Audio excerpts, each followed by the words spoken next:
Greetings to everyone listening, now or later.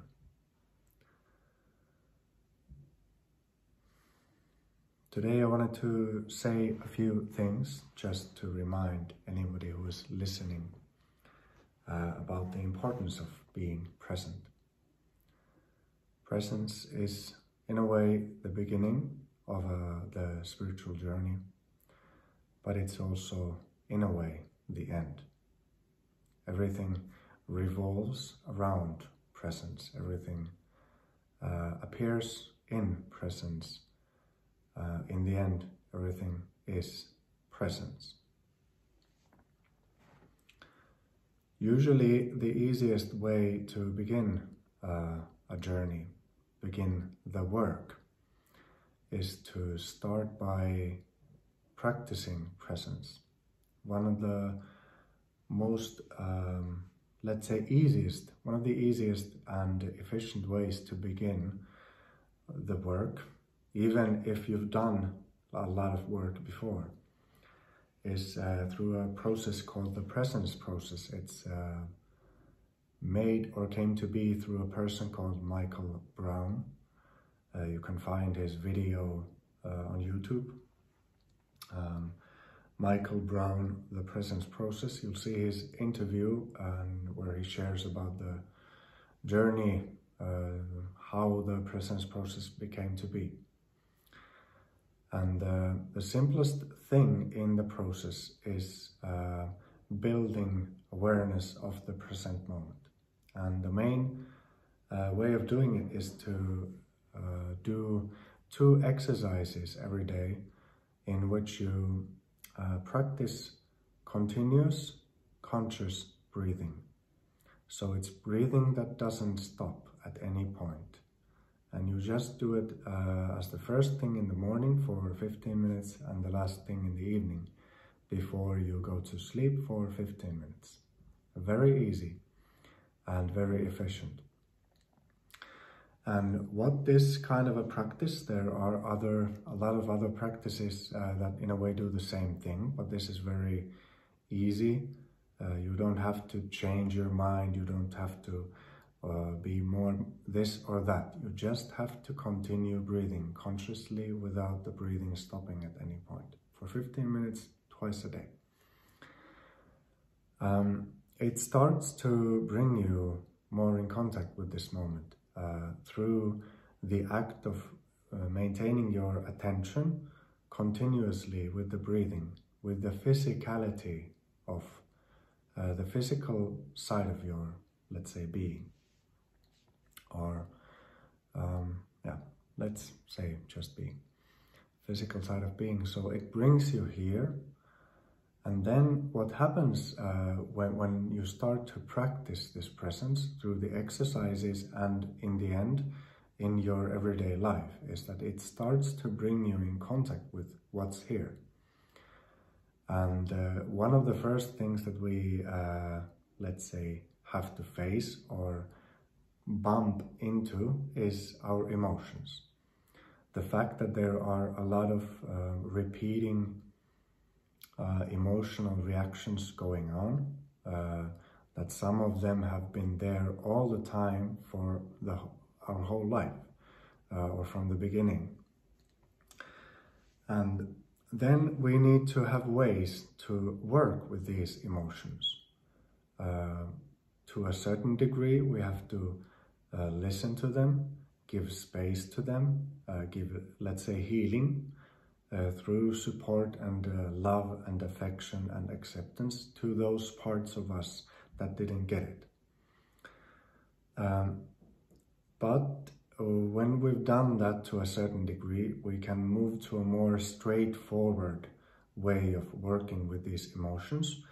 When we don't so much identify with those anymore, but we understand that these are emotional energies repeating themselves in our being, in our body, in our psyche, in our emotional body also.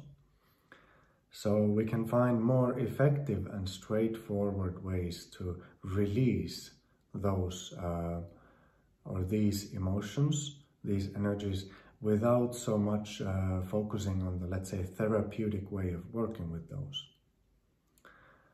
Okay, we learn how to work with the emotional side. Then after that, or in between that, we also come to meet the fact that there's a lot of mental stuff going on in our mental faculties or in our minds, thoughts, beliefs, images, self-images, and all of these are connected, of course, to the emotional side. But these things happen in the mental sphere of us, and then we need to understand how to look at those things that we are identified in our minds, look at them in the right way so that we gain understanding, we gain clarity, and we gain a relief. And to work with these emotions and work with the content of our minds brings us to a place where we have to also look at our identity. Like, what is it that I identify with? What is this I? What is this me? And then we need to know how to work with that. How do we focus on the sense of me, sense of I-ness, to, let's say, go deeper, see deeper, release this I-ness. And then we're in a different place after we have, let's say, a momentary relief from the me-ness, or a continuing relief, or a state that there is not that sense of me or I in that way anymore. There is just being. And then there are other steps. That's not the end of the journey, but it's a different phase starting. And there is not in the same way anymore, because the suffering comes from the mind and the emotions. The looking for answers comes from the emotions and from the mind. And after we release those things that bring us this continual, repeating suffering in many different ways, we start a different journey. We start to, in the Sufi tradition, we say we start to journey in God, in existence, instead of journeying from existence or journeying towards existence. We start to actually live, journey, discover in that existence. So the main thing I wanted to tell you here is that there are these certain steps. Different traditions describe them a bit differently. They have different approaches. They have a different landscape or a map that you journey through. But in the end, it's quite similar. It's not that different, because we're working, all of us are working with the human being, working with existence under the laws of existence. And of course, the laws of the ego or the false personality to begin with.